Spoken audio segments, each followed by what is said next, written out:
Well, it is week 2 of the NFL season, and we welcome back Mike Debate, the host of our Locked On Patriots podcast. And Mike, it was an interesting game one for the Patriots. We'll get into all aspects of the game and preview this upcoming matchup against the New York Jets. But just to kind of get us started, do you mind taking us through your first expectations and what you kind of observed from Mac Jones' debut in New England?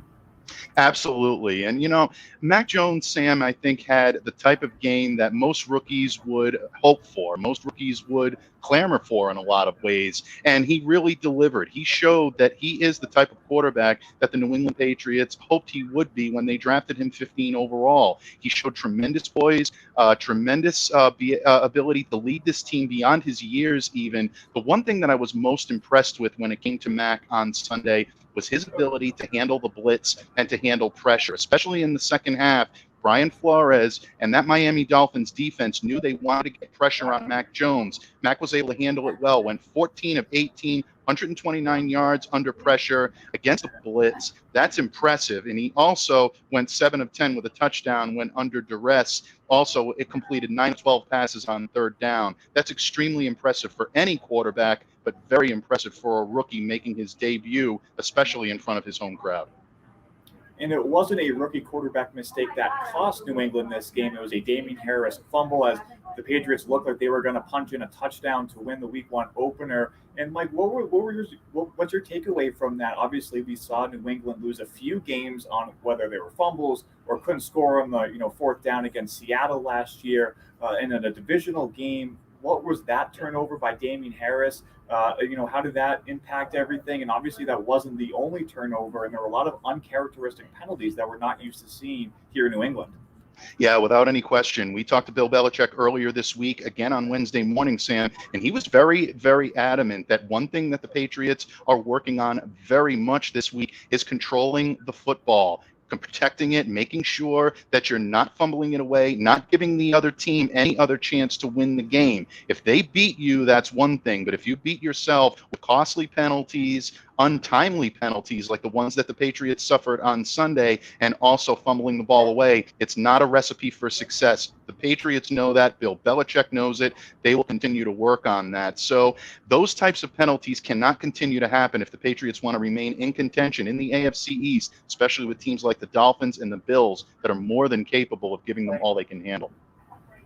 And what has Belichick been saying about his defense's first, test against an opponent this year, holding Miami to 17 points? It was a loss, but did he take away any positives from Week 1?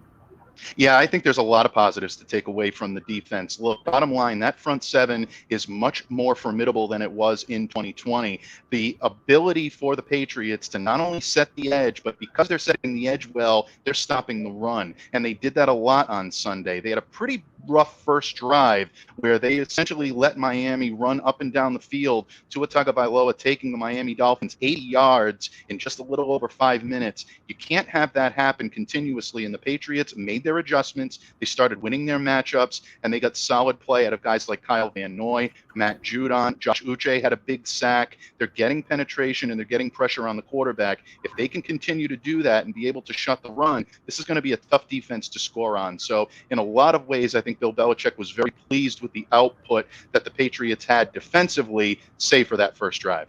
And as Bill Belichick would say, we are on to New York as the Jets and the Patriots will meet up on Sunday. And is this a game that we're going to be Mac Jones and Zach Wilson will be the focus, or what are you expecting come Sunday at 1 o'clock? Yeah, I think this is going to be a good, solid matchup between two very good rookie quarterbacks. Zach Wilson also showed his ability to be able to lead the Jets in the future. The one difference between these two teams right now, Sam, is the prowess on the offensive line. The Patriots have it, the Jets not so much, although the Patriots struggled a little bit to protect Mac Jones on Sunday. And Carmen Brasillo, the Patriots offensive line coach, as well as Josh McDaniels, all kind of came together, and including David Andrews, the offensive line captain, saying that Mac was under pressure way too much on Sunday. They want to be able to shore that up. One of the big reasons why was Trent Brown going down with a right calf injury. That was bandaged pretty heavily. We're hearing that right now, Trent should be day to day. However, if he's unable to go, that's going to be something the Patriots need to pick up the slack on. Jets have their own issues on the offensive line. Mekhi Becton looks like he's going to be out for this game. If the Patriots can get pressure on Zach Wilson and Bill Belichick can show some exotic looks to that young rookie quarterback, it could spell a better outcome for the Patriots than the Jets this Sunday. And we all know how Belichick does against those rookie quarterbacks. But for the offensive side of things, what does New England have to do better? Again, only scoring 16 points against Miami, playing, arguably a weaker defense in the New York Jets. What do you want to see from Mac Jones and really all 11 guys out there?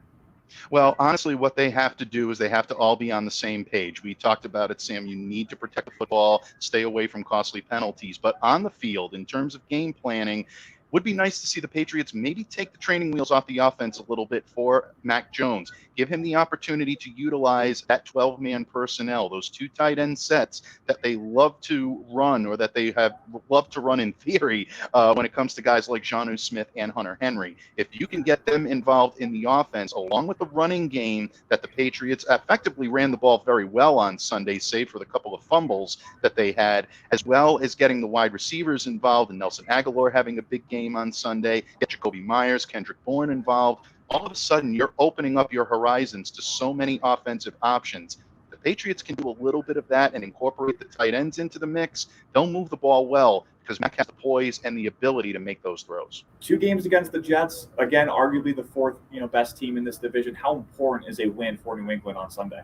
It's a must-win, actually, and I don't mean to be melodramatic when I say that. People will probably roll their eyes and say, it's week 2, it's not a must-win, but every divisional win counts, and especially now being not only 0-1 when it comes to the overall standings, but 0-1 when it comes to the division. You need to stack divisional victories, and Miami is a tough team, Buffalo is a tough team, and the Jets in their own right are going to present problems for the Patriots on Sunday. This is not going to be a walkover for New England, so they're going to have to come out, play solid on both sides of the ball. They really need to come away with the victory for a lot of reasons. Just before we kind of wrap things up here, like you said, it's a must-win game for the Patriots, in your opinion. What do they need to do to beat the New York Jets, and what do the Jets need to do to take an upset win?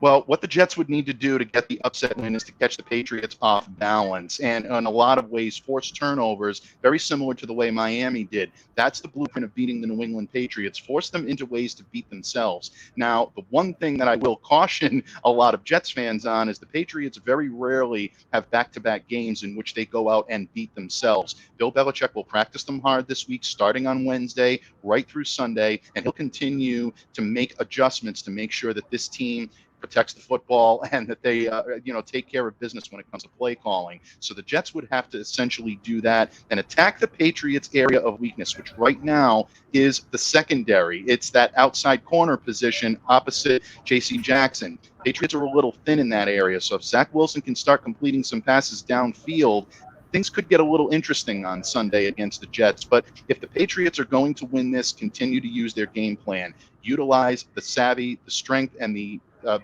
basically the ability of Mac Jones to move the football downfield and continue to show a young quarterback in Zach Wilson those rookie type of looks that really are exotic, that he's not used to seeing.